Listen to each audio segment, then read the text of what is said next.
Welcome to our current news video on the war in Ukraine. In this video, we will provide you with a detailed update on the latest news and developments in the conflict. From troop deployments to peace negotiations, we will keep you informed of everything what you need to know. Let's get started. The CIA secretly met with Zelensky in Ukraine. This is the latest example of high-level contacts between the United States and Ukraine. The CIA director's visit comes at a critical time in the war, with the Kyiv government expressing concern about how long USA support will last. The Washington Post reported that CIA Director William Burns met with Ukrainian President Volodymyr Zelensky in Kyiv to discuss expectations for Russian military plans. Director Burns traveled to Kyiv where he met with his Ukrainian intelligence colleagues and President Zelensky and reinforced our continued support for Ukraine and its defense against Russian aggression, said the U.S. official, who asked not to be named. Burns also met with the Ukrainian intelligence services. The intelligence chief went to a secret meeting with the Ukrainian leader, but declined to say when. The meeting took place over the weekend, according to the Washington Post. Ukraine was able to leave the meeting feeling that U.S. support was still strong.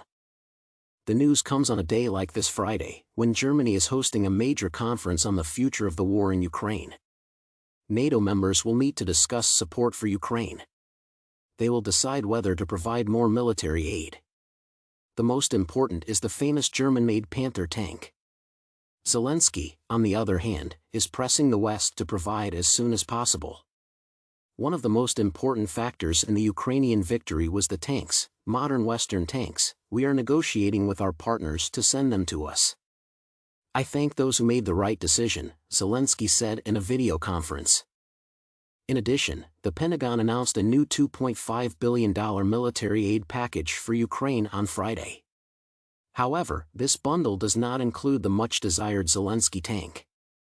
Both the CIA visit and the new aid package are important now, almost a month before the Russian invasion begins.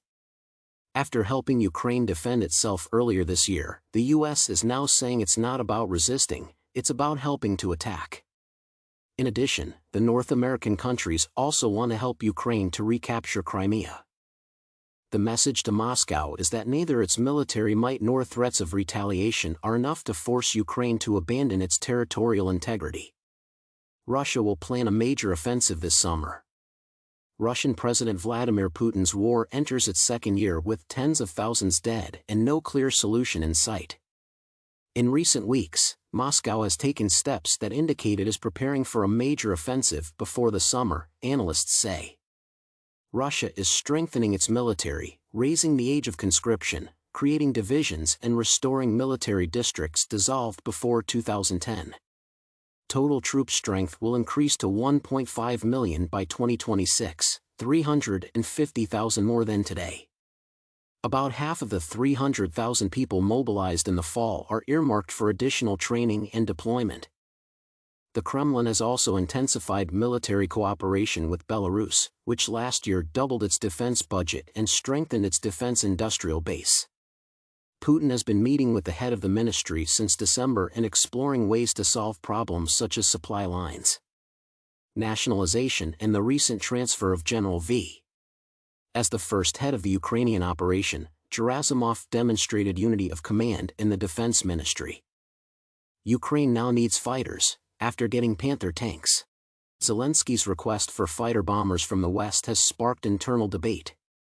Berlin and Washington remained silent, but other governments were willing to consider the shipments.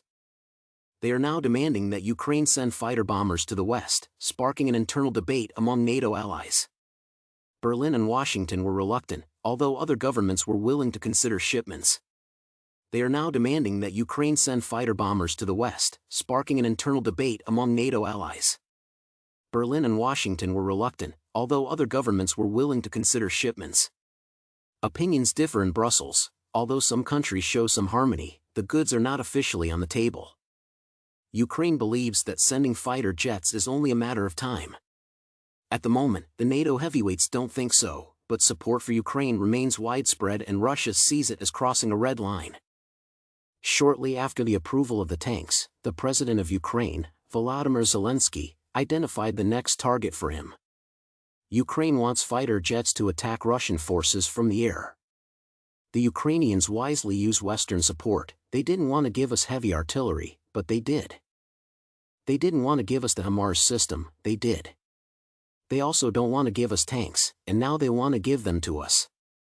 With the exception of nuclear weapons, there is nothing we cannot achieve, Yuri Saks, an advisor to Ukraine's defense ministry, said on Thursday. Kyiv is considering the idea of receiving not only the American F-15 and F-16, but every fourth-generation aircraft, which could also include the French Rafale or the Swedish Gripen. The German chancellor is reticent, as is Joe Biden. For both sides, the shipment will make the war a more delicate situation.